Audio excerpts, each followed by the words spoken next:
if your company or department right now is struggling with communication, with attitude, with missed opportunity because the team can't seem to get along, you might be in an unhappy workplace. In today's guest, we'll talk about how to turn that into a happy workplace. Let me introduce to you Anthony Poponi. Hello. All right, Anthony, tell us a little bit about what you do. Well, I'm an expert in human happiness and specifically in workplace happiness. So I do a lot of speaking, conferences, trades, shows, associations, speaking to people about what it could be like to have like a truly high functioning and happy workplace. And then the other part of what we do is to actually go into those workplaces and help them work through some of these tactical problems of what it would mean to be happy at work. I love that. Workplace happiness. Uh, I know we all have some horror stories of what is not workplace happiness, but what are some of the common problems that you see in places that wouldn't call themselves so happy? Yeah, dysfunctional teams, and I don't mean like yelling, screaming, and throwing staplers at each other, but I mean like more like realizing that there's missed opportunities for better communication, improving trust, leaning into having direct, open, and honest conversations, being accountable to the right things, and getting the kind of results that they want. The results that I think people usually feel that there's just something like missing, and that especially people at the top are like constantly putting out these fires and refereeing and doing all these things when they really want their teams to be able to do those things on their own and to empower them to have that level of agency and control over their day-to-day actions. That makes a ton of sense. A lot of wasted time and a lot of frustration builds up in that Yeah. miscommunication. So, do you see that it has to do in large companies, small companies, or is it all over? Oh, it's all over. I mean, each industry has its specific episodic pain points, right? There might be a new technology challenge or a new law or regulation that affects things.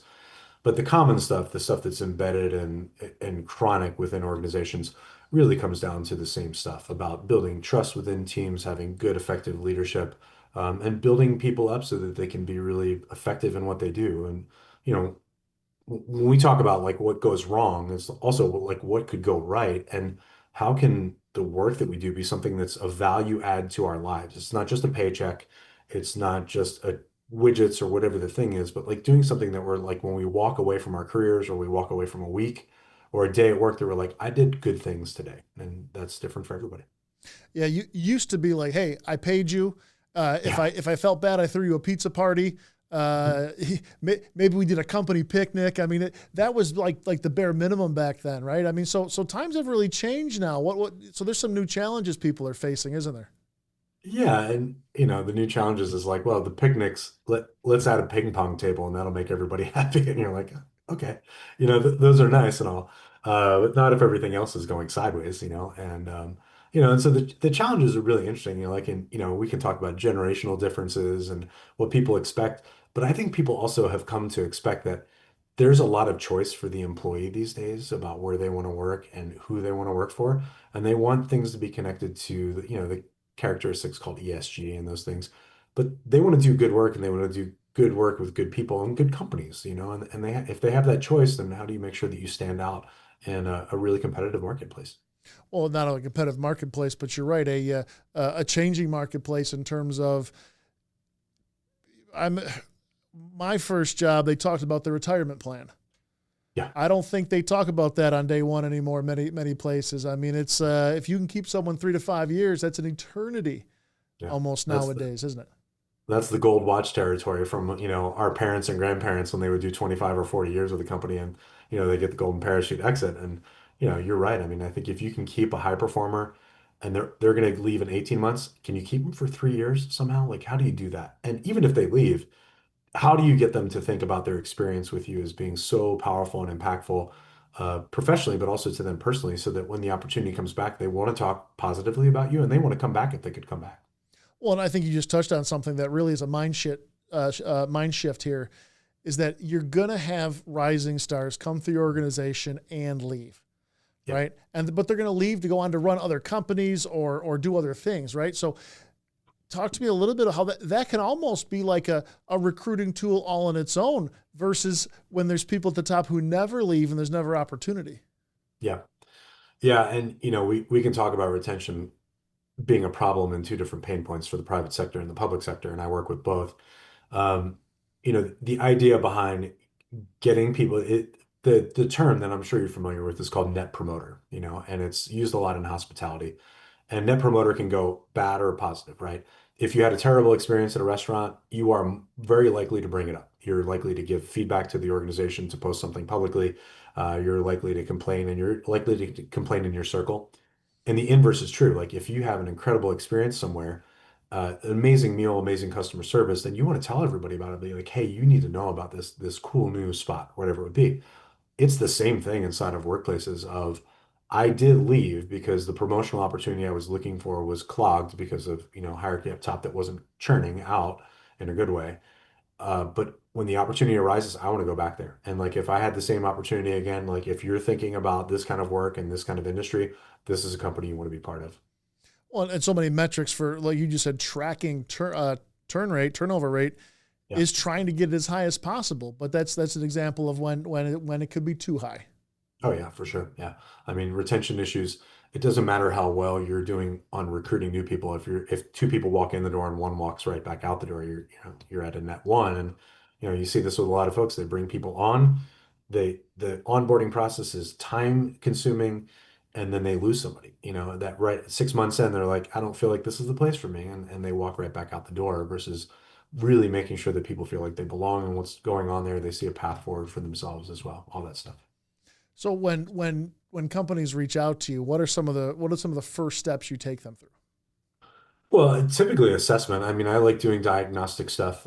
Leaders that are in good organizations that have clear communication with their people that can be transparent have a pretty good feel for the pulse of things. That's really hard to do in even highly effective organizations. So how do you talk to some other people in there? And my job is to use different tools to look for patterns and try to find some signal in the noise about like what's really going on and to set some, like reasonably here's where we should be starting to help work on some things. And that usually leads to a cadence of, all right, we've resolved this thing. We've been working on this, and then what can we do next? What's the next growth move for your team? Yeah, makes a ton of sense. And so from that kind of piece that you're, what are they typically looking for? Is there something that they obviously they want to fix all the issues right now, but what's a realistic time frame, level of effort? How do I keep this from being a shiny object?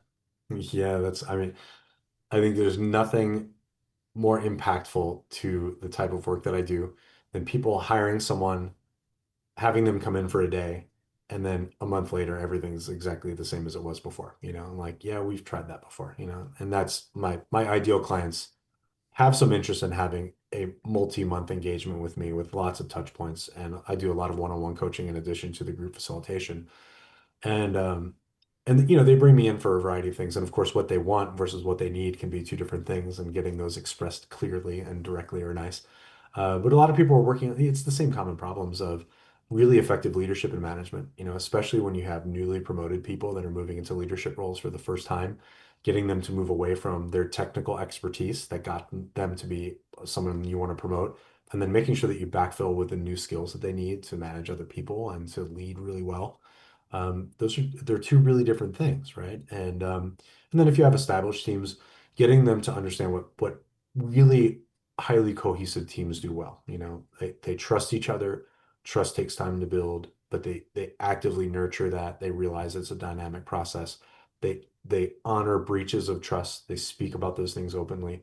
And when you have that like really strong foundation of trust, then you can work into having deep, open, honest, direct conversations, what I like to call generative conflict.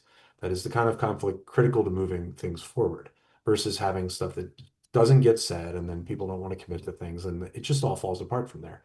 And when I talk about this with teams, I talk about this, exceptional results, right? That's the goal, is to get to exceptional results that other people don't get. But it's exceptional because it's called the exception. Like they're the exception to the rule. A lot of conventional teams, it breaks down somewhere in that process, and they don't kind of get where they want to go. And it's not that uncommon, but it's this pain point for leaders of just being like, I know what we could do, but how do we get there? And we work through that. And we talk about workplace happiness as this umbrella term, but when I get in there, I talk to them about high level, like I want this work to be incredibly valuable to you. I want it to add to your life. Okay. And then underneath that is the very tactical stuff. It's the real strategic stuff. It's the getting into the nitty gritty of how to navigate people, how to navigate processes that I think we struggle with in all industries and even in our lives away from work. So Anthony, talk to me a little bit of how you keep these trainings from being dry or boring. Well, I mean, I guess if you know anything about me, humor is really important to me. There's research on different character strengths, and there's 24 of them, and my top one is humor. So you get the humor from me whether you want it or not, and I mean that in a good way. It's all corporate friendly and fun. Um, and the trainings are never dry, they're never boring. It's hard stuff that we're going to talk about. It's tactical stuff that we're going to talk about. I do want you to feel these moments of ha ha ha and fun at work, and you should feel those moments and even trust. And trust is a feeling that we should have, but it's also a tactical thing that has to be built within teams. Now, in addition to just humor, all of the trainings we do are meant to have interaction and application. And interaction with the content using in some real way. We do a lot of games and a lot of activities. We get people out of their chairs. We get them talking to each other. We get them out of the room sometimes to do some things. And then we always try to finish programs with application. Like, what did you take away from today? And what's the thing that if I came back and saw you on the street in a month, that you could tell me that you've made some real progress towards? Because there's nothing worse than having somebody come in, do some program that people are like, oh, that was good. And then a month later, nothing has changed. You've just gone back to the same stuff. So having fun in the time is great, and we should have fun in the work that we do, even though that's only a part of the human happiness model. Well, and you kind of just answered this, but when I hear workplace happiness, I think, well, that sounds a little light, a little fluffy, a Yeah. little ha ha ha walking around the office. Yeah. What's the goal with that? Well, the goal is for people to have a good time, but I don't want people to think that the purpose of the program is to be like, hey, let me show you how to laugh more at work. No, that's not it, right? There's other parts to the human happiness model that are embedded in the work that we do that are around developing relationships. And developing depth to relationships means vulnerability. It means asking for and giving support to other people. That adds, depth and texture to these things that we do with these other people. We should have moments where we go deep into the work we do. We should develop new skills, rare, valuable skills if we can. We should also learn, we should be growing as we do this work within teams. And so getting people to kind of dissociate from just, thinking about happiness as just ha ha ha stuff. The word I like to use that's maybe more encompassing is we use the term in the science of positive psychology, flourishing, right? That's a big word, right? Thriving, but also like content, pride, purpose, all those things kind of woven into the kind of things that we can get and should get out of work. Well, and that goes into kind of the bigger discussion of alignment and purpose. Like if you feel like you're working towards something or Yeah. heading a direction, I mean, you're willing to go through the hard pieces, uncomfortable pieces of that, aren't you? Yeah, yeah. People have way more staying power towards trying to accomplish something if they're connected to something deeper. And that connection to something deeper, the word purpose can be used, and purpose can be hard to like make tangible and make feel like actionable. So you can use the word meaning. The word that's been used a little more lately is the word mattering. Like, and you can break that into two parts. Uh, Does your contribution to the work matter to the organization? And do you know how? And do you know why? Usually executives, as you move up, kind of get the bigger picture of the global implications of the interconnectivity between units, departments, divisions, different, lines of work or service lines within the organization. The second part of mattering is what would it be like if you were gone tomorrow? How would people feel? And have you created relationships and do people see that you add value? Do you offer a unique contribution, not only in the technical work that you do or the leadership work that you do, but in the connections that you've made with those people? And people are looking for that more and more. I think that have become more of a society that I like to use the word lately, downwardly mobile. Like instead of just chasing up the corporate ladder, we're chasing upward mobility is still in there in some degree, but it comes in more of a balanced, nuanced approach of, yeah, I could promote up, but that means being on call 24/7. I don't know if I want that, like I don't know if that's worth the more money or the prestige of the title and those things versus having, more of a work-life harmony that can still exist. We haven't really talked about stress on its own yet, or what role that plays in unhappiness here. Can you talk to me a little bit about stress in the workplace? Yeah, stress is a complicated thing, and we offer modules specifically around kind of the common stressors. One of those is time management, like, having enough time to do all the things in a day. And some people don't know, really have good tools or skills around prioritization and thinking that multitasking is actually a good thing for them to be doing when it's actually the brain doesn't do it very well. And so transitioning between different things and different requirements is really hard for us. Stress also has value. I mean, the stresses are our brain telling us that something on around us is potentially or perceptually bad for our survival. Now, our brain isn't always right about those things because the world is way different from the world that when our ancestors gave us these brains, thousands and thousands of years ago. So we still don't understand sometimes the nuance of those messages. I think the important thing for people to do is to try to demystify, and we do this in some of our programs about what they're seeing and feeling in the moment. And if they can quickly just say, "Oh, that's a defensiveness trigger that's popping up because I am worried about my competence or my likability or my significance inside the workplace," or that message is a perception that I don't have the necessary resources either internally or within my team or within my budget to accomplish some of these things. Now, there's a second side of this thing, and the quicker you can move on from these things and understand that message, the quicker you can stay in that positive mindset. And when we talk about like workplace happiness, we talk about ha ha ha, like those, humor and elation, all those things. There's a side to that is really important, and that is for people to know that a relaxed brain, a brain that is not in a negative stress-based state, is way more powerful. You get more done. It keeps the important parts of your brain active versus stealing energy to work on not just the problem at hand, but like the people involved or the scenario that's involved, or psychological safety or physical safety, all that sort of stuff, right? And so we want people to stay in this positive mindset because it's your brain is wired to do better in those situations. And so that's kind of really why we spent some time talking about the inherent negativity that's woven into the human brain. Well, that'd probably go a long way to helping with retention. But as I say, help with retention, I mean, you're in the public and private sector. So that can mean two different things, can it?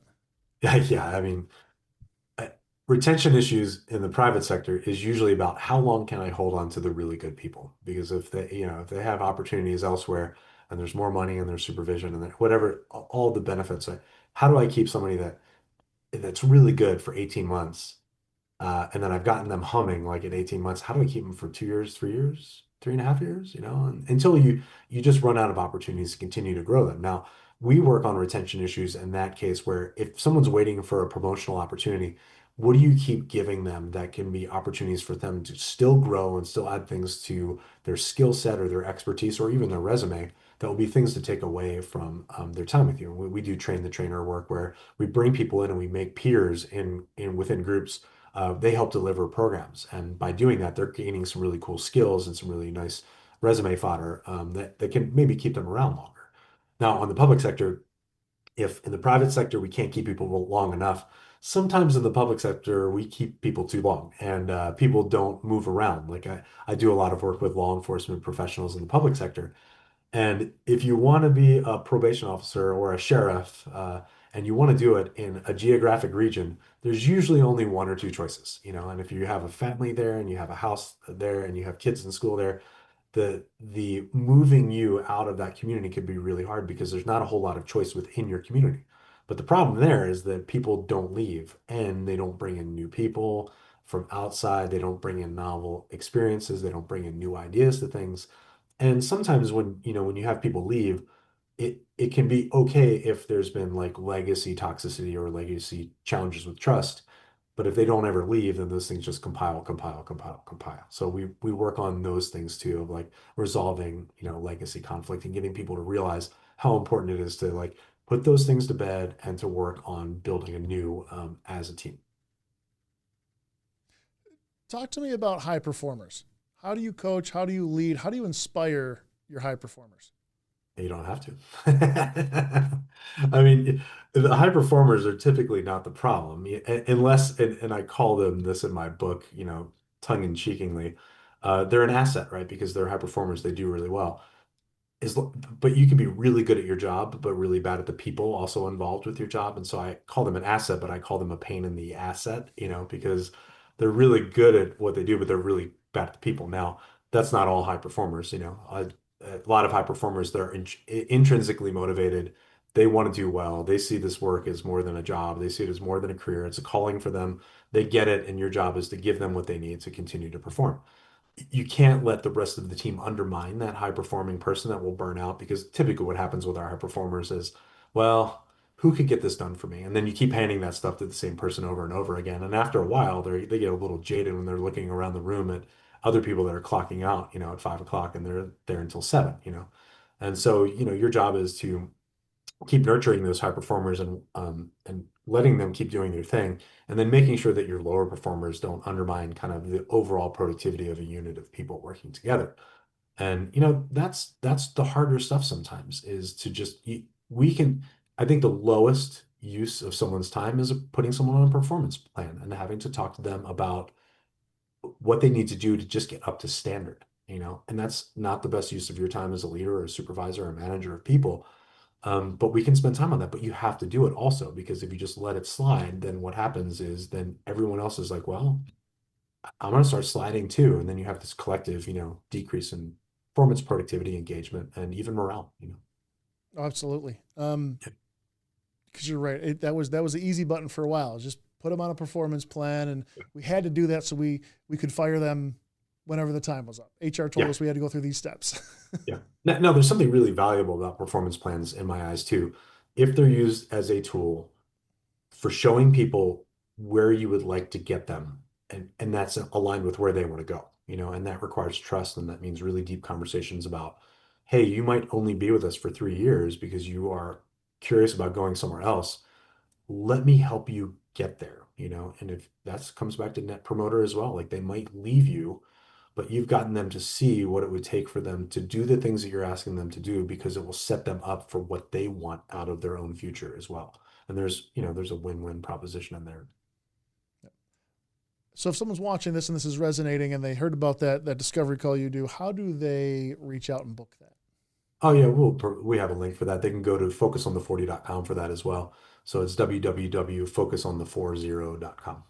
Perfect. And if you're watching this now and you think we're talking about you and maybe somehow we've been monitoring your business, how did they know all this? This is a very common problem, but the solution is what makes a difference. So you're right. There's a lot of shiny objects. There's a lot of books, a lot of videos you can watch. But if that doesn't instill the actual change that you need to change your organization, it'll be gone in 30 days or less. So take the time now, wherever you're watching this video, you'll see that link. Make sure you click on that, book your discovery call. What do you really have to lose here? Besides some of the unhappiness, some of the bad attitudes, and some of the underperformance, this is where culture comes to fruit, is in this work. But I do want to change gears just a little bit, Anthony. Tell me a little bit about how you got into leadership coaching. Oh, that's a long story. How many hours do we have together? I don't think we have hours together. It really started out with there was an exploration into a lot of what I would call precursors to this. Like I was really curious about humor.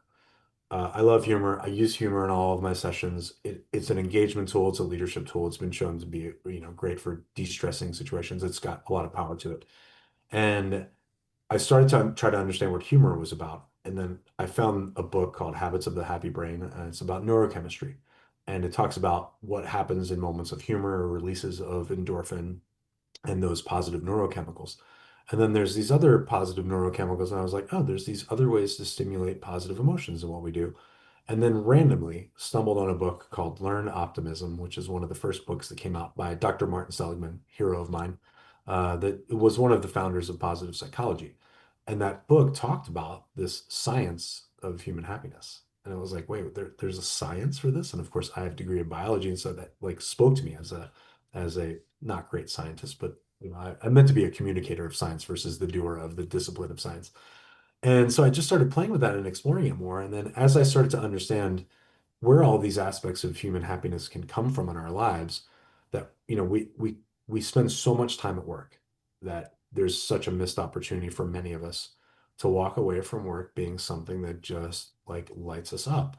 And we walk away energized by what we did that day versus deflated and beat and burnout and disengaged or apathetic about this work we do, and finding something else. And so as I just continued to evolve and understanding some of the disciplines within this model for human happiness, there's 5 parts to it. Some of them are about what I call the hard parts of happiness. Some of those are challenging yourself to grow, moving through the processes of anxiety and discomfort that come from that growth. And then even these things that have delayed gratification to them with growth, that at some point you're going to hit a talent threshold, and where you are right now is has gotten you there. But to get further, you have to start building skills and you have to lean into some of the unfun stuff that are part of the human happiness model that include having grit and resilience and vulnerability and leaning into these moments of discomfort where you're like, this doesn't feel good in the moment as I work on something new. But I know like in a year, I'm going to look back on this and be like, I'm so glad I moved past that threshold. And those are delayed gratification, but they're part of this human existence that includes, hopefully includes growth. Yeah. I love that. And where did the speaking career come in? Where did you start getting on stages? Well, I started as an MC, and I did an animal welfare league fundraiser at one point, and somebody was like, "Hey, would you auctioneer this event?" And I was like, "Sure." By the way, what's an auctioneer? And I didn't know what I was doing, right? And I got up and I was just messing with the crowd. It was a community that I knew pretty well, and messing with the crowd, pulling some money, helping them uh, remove taxable income from their portfolio, and by giving it to a good cause. And then I started emceeing, and I've emceed, I mean, everything you can think of, bike races, music festivals, you name it, parades and Fourth of July's and Halloween and all that stuff. And I love it. I mean, I love that from a standpoint of my contribution to making things that bring people together more enjoyable, right? And I want that. And and then I just kept emceeing, and then over time, I was like, there's something more to this MC gig. There's something in there, and I kept seeing people at conferences that had thought leadership and had developed expertise, and that's what led to, well, what's stuff I'm curious about and interested in, and humor was one, and then it led to this neurochemical stuff, and then positive psychology. It just kind of kept, evolving over time.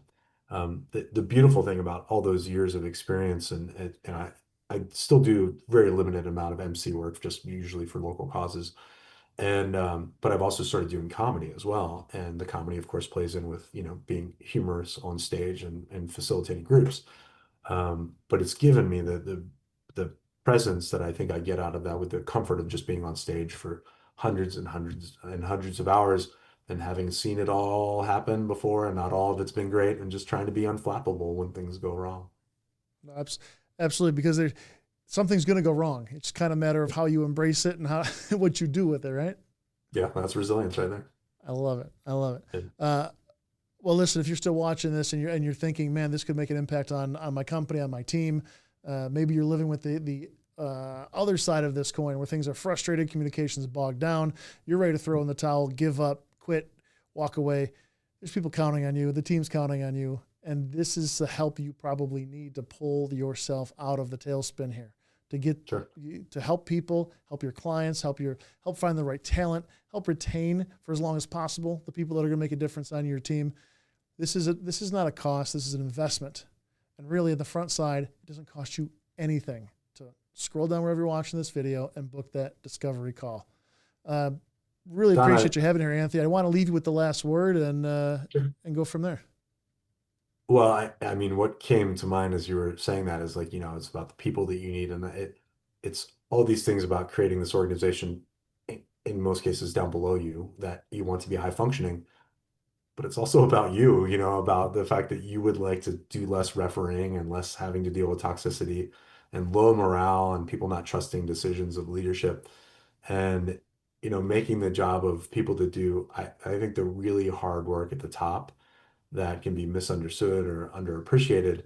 Um, like, let's make that easier for that group of folks as well, because they are also the people that if they get burned out and disengaged, that it has a trickle down effect in a really bad way.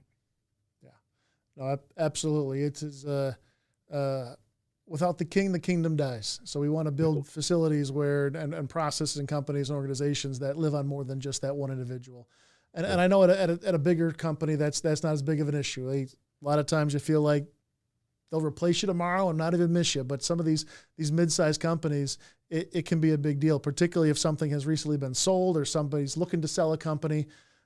This culture of peace could be a big deal in the market for the value of the company, the way that it continues, and the way that your legacy continues. So don't miss out on this opportunity. This is not something that he'll be offering for free for a long time. This is those stages. Those are fun, man. Those are great audiences. Those are careers all by themselves. So the fact that he's still willing to consider working with an individual company, take advantage of that before that's off the table here. Anthony, appreciate you, man. Appreciate the time today. And again, I got inspired to keep going, but now I'll leave you with the last word, sir. What do you got to leave the audience with? Oh, I don't think that, candidly, I think the organizations that I would call cultures of dumpster fires typically don't know they have a problem, right? They don't know a different way of doing things, and they're not my typical clients. Uh, it's the organizations where there's some recognition that we we have this tipping point where we are can take these people from really good to really great, or from really great to really excellent, to use some of the terminology I think that came from, was it Peter Drucker or Tom Collins? Um, and that's the thing, is that I think we want that for ourselves. We want that for our people. We want to bring out the best of them. That is what leadership is to help them see a version of themselves that they didn't see inside, and how to bring that out within them. And there is the benefit to the individual, and of course there is a benefit to the collective and involved in that. And it doesn't require also completely revamping everything that's done internally. There are often some simple things that organizations just forget about, don't know about, don't think about, that they need to start doing just consciously a little bit more and thoughtfully a little bit more, until they kind of it just becomes who they are and how they behave as an organization. And then it's, the flywheel is going, or the wheel is going, and you just keep cranking on the flywheel a little bit, just kind of keep things moving along. And I think those opportunities are not that hard to get to in most organizations. Very well said. Well, Anthony, appreciate your time today. Thanks for talking to our audience, and we'll be in touch. Yeah, my pleasure. Thanks, Don.